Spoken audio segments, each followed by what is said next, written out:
Greetings, YouTubians, and welcome back to Wayne's Sharp World, where today we're going to be taking a look at another hot new Kizer front flipper. That is none other than the Kizer SS1. Now, before I go any further into this review, I'd like to thank you guys for tuning in today. If you like what you see, please do me a huge favor, hit that subscribe button, follow along, and I will continue to bring you the content. Now, let's take a look at some overall specs on this knife right here. We have an overall length of 6.65 inches with a blade length coming in at 2.83 inches and a blade width of 688 thousandths with a blade thickness coming in at 118 thousandths. Blade material on this guy is 154 cm, always a good to go budget steel. A blade style of a Tanto with a flat grind, a handle length coming in at 3.8 inches with a handle thickness of 477 thousandths and a handle width of 719 thousandths. Handle material on this guy is G10 with a liner lock locking mechanism and a user of a left or right hand tip up carry. A weight of pretty light, 2.33 ounces. This is the first design from a lady by the name of Imke. I hope I'm pronouncing that right, Imke. And we have a total price of 55 bucks. So $55 for this little guy right here. And I also want to let you guys know that today this episode is brought to you by Mojave Outdoor. Be sure to look them up for all of your Kizer EDC needs. They specialize in Kizer-only folding knives and fixed blades. When Kizer comes out with some fixed blades, they have those as well. Use this code right here, Wayne's World, for 10% off. This knife will be linked below for purchase if it's in stock. Mojave Outdoor is becoming more and more known about. For a while, they were flying a little under the radar, and then when anyone who likes Kizer found out that they existed, it's been a little harder for them to keep their knives in stock. If this is not in stock in the link that you see, continue to check back or hop straight to Mojave Outdoor's website, and when it comes in stock, obviously it will show. As of right now, I don't know the status of this knife, but if it is not in stock, there is more coming, rest assured of that. So now, with all that being said, let's look at some size comparisons, because this is not a big knife by any stretch of the imagination. I'm sure, as you heard in my my spec overview, I was expecting this knife to be bigger. I mean, I was thinking more along the lines of probably like a 3.5 inch blade. And so when I got it, I was like, holy crap, this is obviously nothing I was thinking it was going to be. Let's compare it to a couple front flippers that I think will give everybody a perfect idea of just what size of a knife they're working with here, that I'm working with. That is the Civivi McKenna, and here we have the Kizer Feist. So in all honesty, I think those two are really all you need for size comparisons. As you can see, it is almost identical to the Feist, just a hair longer than a Feist and just a hair shorter than a McKenna. So right there with those two. And if for some reason you don't have any front flippers yet and you don't know we're not exactly sure what to go off of by those two knives, I have a couple smaller flippers that I think will definitely answer any unsolved questions for you guys out there. That is the Civivi Elementum and the QSP Penguin. As expected, it is just a little shorter than both of these two. But there you go. Yeah, definitely a small knife. In terms of length and width and just thickness. Thickness is actually kind of similar to these two knives too. This is not a thin knife in terms of handle thickness, but when it comes to overall width from or height, maybe go height of the knife, but height and length, relatively small knife. Now going into the blade on this guy, pretty decent little Tanto. Everyone kind of has their preferences with a Tanto. I personally always like to see a hollow grind on the flat and a flat grind up at the tip. But at the end of the day, what you have here is obviously not a hollow grind. It is a flat grind, but it's a full flat grind. So you get, this is a decently slicey little blade. it actually performed a lot better than I was expecting it to, just through the paper test. At the end of the day, I don't, you guys, I think you know this by now, I don't do like a bunch of real world testing on the knives I get in. I go over the categories that I always go over, and I run it through some paper and maybe some cardboard to give it just your general EDC test, because that's what most of us use it for, outside of cutting bags and paper and boxes. That's pretty much my day-to-day uses for a knife, so I don't get too extreme with it. So you're not going to see me doing any, any edge retention tests or anything like that. It's just not what this channel is doing right now. So if you want that, you'll have to look elsewhere for it. But in terms of just the sliciness out of the box on paper and cardboard, very, very surprised with this little blade here. Even though it is a rather short blade, it is has some pretty good cutting geometry going, with the edge coming in at 17 thousandths right behind the edge here. So yeah, with that full flat grind, it does make for a pretty slicey little blade.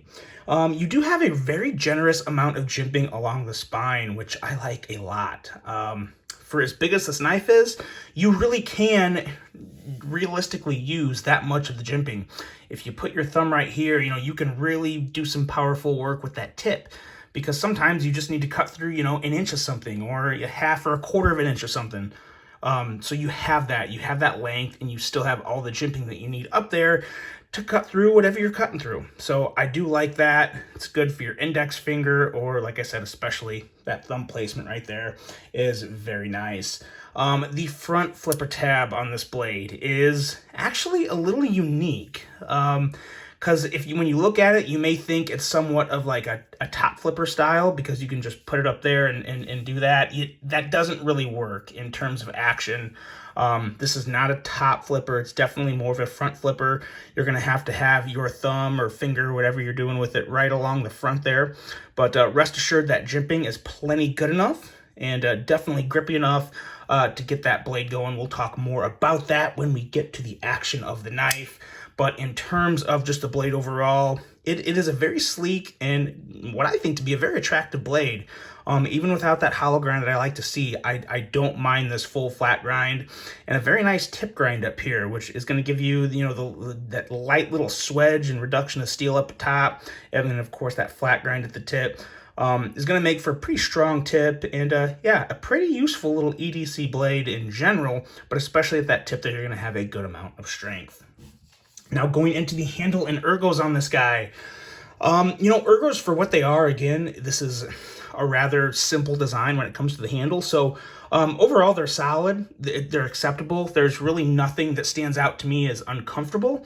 I do like the purple on this G10. Now, I have to say, I'm not the biggest fan of purple, but I do like some purple. It's one of those things to where, like, I think I prefer most of my knives to be either, just the regular titanium or carbon fiber, or, some micarta, but I like to have that little bit of pop of color in there sometimes when I want to carry something a little different. And this is, I think, a really good knife to do that with. And if I ever wanted it black, I could always just writ dye the scales, but I'm definitely going to leave this purple. It's a nice shade of purple. I like how they kind of have that wood grainy finish on the G10, so that looks nice. And going into the clip back here, the clip is the one thing that I don't dislike. It just takes some getting used to, because at the end of the day, when I look at this design and I look to be like, oh, well, where else could they put the clip? There's really nowhere else they could put the clip. They could have been really annoying and put the clip right in the middle of the handle, under this the screw back here, the screw holding in the back of the handle. But it would be horrible had they done that. They definitely, this was really the only place they could put this clip. And at the end of the day, when you get it in hand and get used to it, it's really not that bad, because the clip is taller than some other clips. It is a nice width. I like the width. It kind of reminds me of, I kind of want to say a bug out clip a little, not a whole lot, but enough to make me think it, I guess. But at the end of the day, yeah, when you put this in hand, it's a wide enough clip to where there's no hot spots. You do kind of feel just that little bit of bulge from the clip back there in your hand at first, but it's, again, there's no hot spots. It's just something you got to get used to, and you're either going to be okay with it or you're not going to like it. Personally, I don't mind it. I really don't have too big of an issue with it. You have enough ramp there to get over your clip, or to get over your pocket hem. And with the clip not being recessed, they do have the screws recessed, which is really all you need to comfortably and easily get it in your pocket. So no issue there. And overall with the clip, you know, you guys, I probably don't even need to say it, I kind of wish it didn't have the branding on the clip, but again, it just kind of is what it is. MK design. So I will say, in terms of overall design, I think MK did a great job of this. It really is a nice, sleek little carry. And the thickness of this handle, this is also, it has some much needed thickness in this handle because it is such a small knife. And when you get to small front flippers, you got to be able to get a good purchase, especially when the knife is closed in your hand. Had this knife been so thin, the way the clip was to the front of the handle, it would have been really hard to get in a consistent, easy deployment of the blade. But since you do have that thickness and you have that extra little bit of space there between the blade and your fingers when you're going to deploy it, it does work pretty nicely. So no real issues there, but that was one of my big issues really right out of the box was small front flipper. It's narrow. How is this going to feel in hand? And especially when it comes to deployment. And for me, it passed that test. So was really happy to find that out. Now, lastly, of course, you have very nice access to the liner lock. That's something I always point out on knives because I really do. That's a big thing for me. If it's a frame lock or a liner lock, I want to easily be able to get in there and disengage that lock, bring the blade down, and as you can see, I can do that pretty easily. Now, going into the action on this knife, out of the box, I would have told you it's stiff. It doesn't feel that good. This knife broke in really well. I fidgeted with it and did my best to break it in a lot over the 3-4 days I've had it, and I've enjoyed it. I've enjoyed it a lot. The detent, like I said, it was stiff, broke in really nicely. It is absolutely reach around approved, and it pops open with that reach around pretty darn easily. And once you get comfortable with the placement of the pocket clip on the handle and kind of how the knife sits in your hand when you go to deploy the blade, it's pretty effortless. Every once in a while, again, I'm talking distracted, whatnot, but when you're just deploying the blade, it's pretty darn easy. It's a step. I wouldn't say it's as easy as the McKenna. I've always said the McKenna, as you saw earlier right here, this is probably the easiest front flipper ever, in my opinion, to deploy in terms of for a little knife. This is right behind that. I do find this just a little easier to deploy than the Feist, but again, I don't have any issues with the Feist either.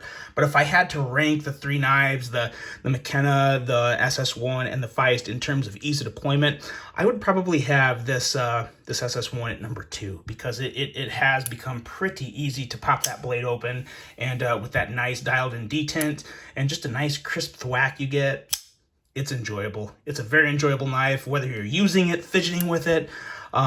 It pretty much covers all the bases for me, and I wasn't sure how I was going to feel about this one with this Tanto blade. Tantos aren't my first blade choice, but they're also kind of up there. I love me a good Tanto.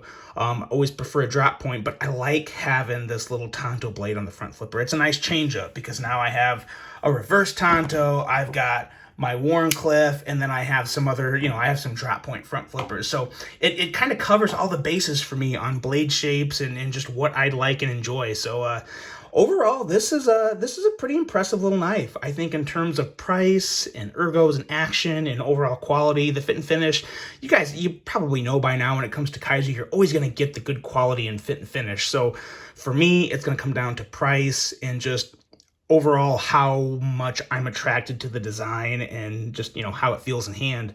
And it checks all the boxes for me. I really do. I like this knife a lot. And you're probably going to see a little more of it on the channel because I don't plan on letting this one go anytime soon. Very, very nice little front flipper. If you want one, go check out My Hobby Outdoors. Use that code right there for 10% off. And yeah, get yourself one. It is a nice little knife, one I would definitely recommend, especially if you like those smaller front flippers. So that's it for you guys. That is the Kizer SS1. Let me know what you think of that guy, and let me know how you're doing. I hope everyone's doing well out there. Looking forward to start another full year on the channel out and bringing you guys a lot of content. So hope you enjoyed this one. Hope you have a great rest of your day, and until the next one, I'm out.